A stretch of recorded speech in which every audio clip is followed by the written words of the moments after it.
Welcome to Not Milk Never Milk. Subscribe if you're lactose intolerant. You'll begin by preparing the console and getting to the power controls. Press the Xbox button to open the guide. You need the overlay so you can access power options quickly. Once done, check controller connection to avoid interruptions and note any downloads or updates so sleep won't interrupt them.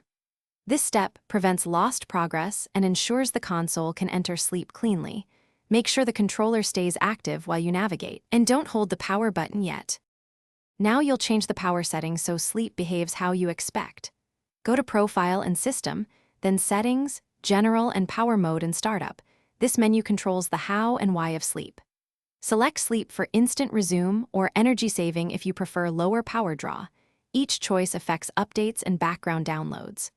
Once you pick Sleep, set automatic shutdown timers for controller and console to avoid staying awake unnecessarily. Make these choices based on whether you want fast resume. To finish, place the console into sleep directly. Press the Xbox button, go to Profile and System, then choose Sleep. You'll feel immediate power down of most components while RAM state is preserved for a fast resume. Wake with the controller or the Xbox button.